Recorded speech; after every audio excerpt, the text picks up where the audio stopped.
और सीधा सवाल एक ही रहेगा पुरुषोत्तम भाई, ब्रह्मेश्वर मुखिया कौन?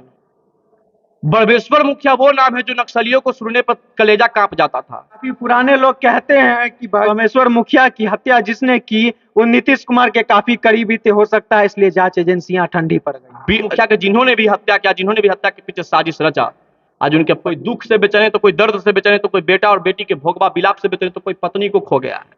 लाल सलाम का दौर जब चलता था, जब भूमिहार ब्राह्मण और स्वर्णों की जमीन पे झंडा गाड़ दिया जाता था और कब्जा कर लिया जाता था, क्या ब्रह्मेश्वर मुखिया उस समय सिर्फ स्वर्णों के लिए लड़ाई लड़ते थे? ब्रह्मेश्वर मुखिया बिहारियों के लिए लड़ाई लड़ते थे। इस बात में आपको संशोधन करना पड़ेगा कि बापू सभागार में कम से कम 300-400 मांझी समुदाय के लोगों को बुलाया गया। ये काबिलियत हम ही लोग में है।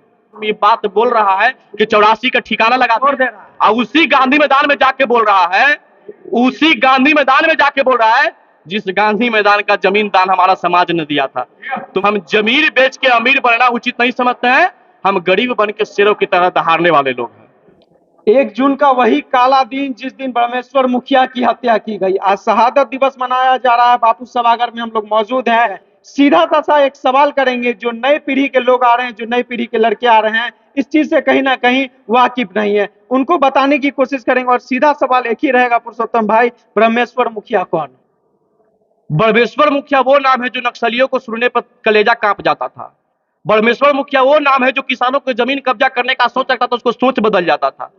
तो ब्रह्मेश्वर मुखिया एक किसान के नेता ही नहीं, हम समाज के नेता ही नहीं, बल्कि एक विचारधारा भी बिहार का है, जो नक्सलियों को अपने विचारधारा से गिरा दिए। और एक चीज, आज 1 जून वो काला दिन, आज हम उनको वैसे महान शख्सियत को श्रद्धांजलि नमन के साथ साथ बिहार सरकार से हमको यह सवाल है, आज भी है, हम 90 में पैदा नहीं लिए थे, 99 में हम पैदा हुए थे जब सेनानी का नरसंहार हुआ था। और जिस समय नरसंहार हुआ था उस समय हम लोग पैदा हुए, तो सोचिए कितना हमको खून गर्म में होगा। मैं सरकार से सवाल पूछना चाहता हूं, लालू यादव के बेटी, लालू यादव के बेटे लालू यादव के घर में कितने पैसे कहां छुपे हैं, कौन बाथरूम में कितना पैसा, कौन टाइल्स लगा हुआ है, वो सीबीआई को पता चल जाता है। सुशांत सिंह राजपूत की हत्या करने वाला कौन है, वो सीबीआई को पता चल जाता है मात्र 1 साल के अंदर। नरेंद्र मोदी की सभा में पटना के गांधी मैदान में बम कौन चलाता है, वो सीबीआई को पता चल जाता है। सीबीआई को यह भी पता चल जाता है कि राहुल गांधी ने कितने पैसे को घोटाला किया। सीबीआई को यह भी पता चल जाता है कि रॉबर्ट वाड्रा ने पैसा लेके कहां भागा। लेकिन जांच एजेंसी के पास उस समय क्या संसाधन की कमी पड़ गई थी जो 11 साल आपको बीत गए, अब तक आप ये नहीं बता पाए कि वीर ब्रह्मेश्वर मुखिया के हत्यारा कौन था, आप ये नहीं बता पाए कि वीर ब्रह्मेश्वर मुखिया की हत्या के पीछे साजिश किसने रचा। काफी पुराने लोग कहते हैं कि ब्रह्मेश्वर मुखिया की हत्या जिसने की वो नीतीश कुमार के काफी करीबी थे, हो सकता है इसलिए जांच एजेंसियां ठंडी पड़ गई। बारगा जो होते हैं हमारे ब्रह्मेश्वर मुखिया के, जिन्होंने भी हत्या किया, जिन्होंने भी हत्या के पीछे साजिश रचा, आज उनके परिवार का बैकग्राउंड खंगाल लीजिए, रो रहे हैं, कराह रहे हैं, कोई दुख से बेचैन, तो कोई दर्द से बेचैन, तो कोई बेटा और बेटी के भोगवा बिलाप से बेचैन, तो कोई पत्नी को खो गया है। यह ताकत और यह समाज में एकता की बात है। अरे ब्रह्मेश्वर मुखिया अपने परिवार के लिए मुखिया नहीं बने थे। एक मुख्यमंत्री, हमारे बिहार में कितने मुख्यमंत्री बने, आप जाकर कोई से पता कर लीजिए, नाम नहीं बता पाएगा। वर्तमान में जो मुख्यमंत्री तो ओकरे नाम बता पाता है, लेकिन जाकर ब्रह्मेश्वर मुखिया के बारे में पूछ लीजिएगा, हर एक गांव में जो बचवा पैदा भी लिया वो कह देगा ना कि वो हल्किन जैसे नारी नरसंहारा, बड़ा नरसंहारवा जब होली हल तो बचावेला दौड़ल चलेलखिन। ई ताकत है। लाल सलाम का दौर जब चलता था, जब भूमिहार ब्राह्मण और स्वर्णों की जमीन पे झंडा गाड़ दिया जाता था और कब्जा कर लिया जाता था, कहा जाता था कि अगर उस जमीन पे खेती करने कोई पहुंचेगा तो सीधा गोली से उसका स्वागत किया जाएगा। क्या ब्रह्मेश्वर मुखिया उस समय सिर्फ स्वर्णों के लिए लड़ाई लड़ते थे? ब्रह्मेश्वर मुखिया बिहारियों के लिए लड़ाई लड़ते थे। इस बात में आपको संशोधन करना पड़ेगा। सवर्णों की लड़ाई कहके उनकी जो विचारधारा था उसको मारिए मत। उनका कहते हैं लोग तो बहुत कुछ कहेंगे, लोग तो ये भी कहता है कि सवर्ण समाज हमारे आके सामने घुटना टेका था, लेकिन यही बाबू सभागार न है। और यही बाबू सभागार न है जो सेनानी नरसंहार के समय में जिनकी पत्नी विधानसभा के अंदर से बोलती थी कि मैं क्यों वहां जाऊं, क्या वहां हमारे जात बिरादरी के लोग मरे हैं। और यही बाबू सभागार है, आज इसी बाबू सभागार में हम खड़ा है जहां उनके बेटा को आके नतमस्तक होना पड़ा कि मुख्यमंत्री तबे बनेंगे जब आप हमको सहयोग कीजिएगा। अरे हमें कभी हमने जाके राबड़ी आवास में कभी घुटना टेका है क्या कि ब्रह्मेश्वर मुखिया के हत्यारा को पता लगवा दीजिए? कभी हमने आरजेडी के जाले के सामने जाकर घुटना टेका है क्या कि परशुराम जयंती मनवा दीजिए? कभी हमने जाके घुटना टेका था क्या कि हमारे समाज को रक्षा कीजिए? अरे हमारे समाज की रक्षा कौन करेगा? हमारे समाज तो दूसरे की रक्षा का ठीका उठा लेता है। या भूल गए वो लोग? उनको सीखना चाहिए ब्रह्मेश्वर मुखिया के विचारधारा से, उनको सीखना चाहिए श्री कृष्ण बाबू की विचारधारा से दलितों का मंदिर में प्रवेश बंद था, किसने प्रवेश दिलवाया? सर गणेश दत्त से सीखो भाई।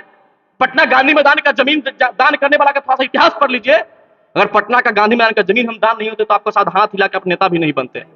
और हमारे समाज हमेशा से किंग मेकर की भूमिका में रहा है। हमारे समाज हमेशा से लोगों को बढ़ाने का काम किया है। आज लोग दिग्भ्रमित कर रहे हैं, आज लोग मोनोपोली बदल रहे हैं, आज लोग विचारधारा से हमारा मारने का प्रयास कर रहे हैं। आज लोग क्या कर रहे हैं? आज भी देखिए कि बापू सभागार में कम से कम 300-400 मांझी समुदाय के लोगों को बुलाया गया। ये काबिलियत हम ही लोग में है।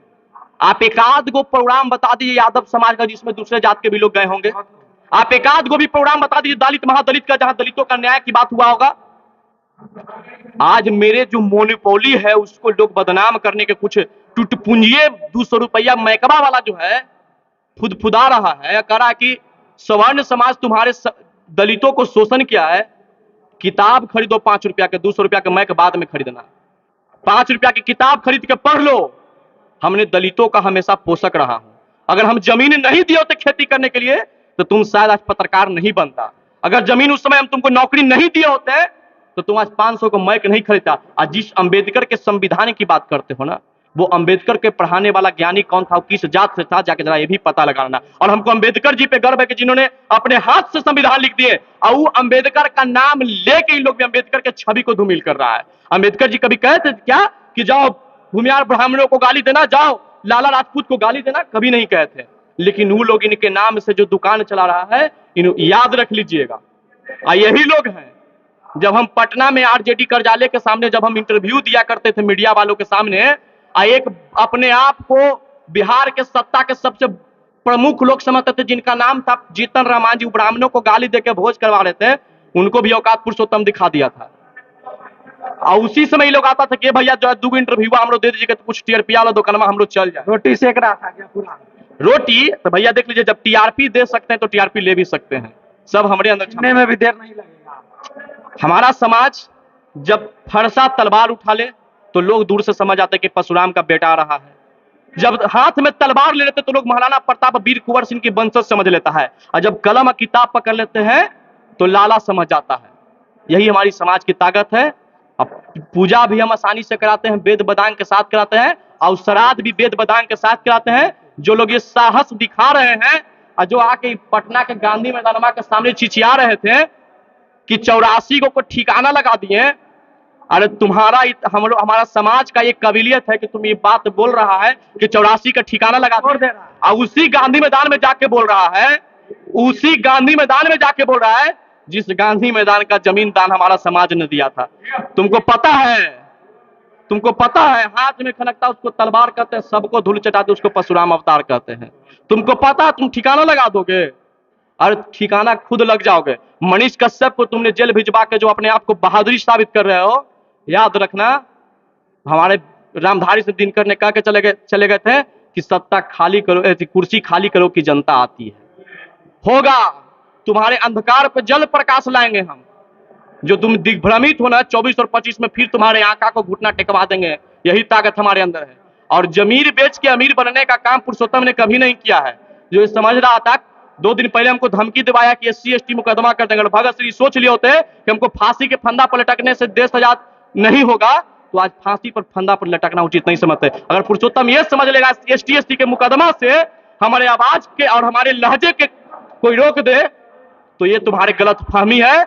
हम जमीन बेच के अमीर बनना उचित नहीं समझते हैं, हम गरीब बन के शेरों की तरह दहाड़ने वाले लोग हैं। बाकी ऐसे ऐसे लोगों के लिए कुछ कहना ही बेकार है। अगर आप उनका विरोध भी कीजिएगा तो इनसे कहीं ना कहीं उनको खुशी मिलेगी कि चलिए 5 लोग मेरा विरोध भी कर रहे हैं।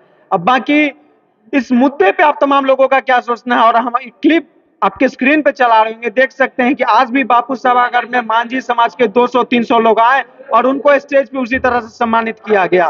तो जो लोग ये कहते हैं कि ब्रह्मेश्वर मुखिया सिर्फ स्वर्णों के लिए काम किए, स्वर्णों के लिए आवाज उठाए, तो कहीं ना कहीं अपने इस भ्रम को दूर कर ले। बाकी आप तमाम लोगों की क्या राय है कमेंट सेक्शन में जरूर बताएं। जय हिंद।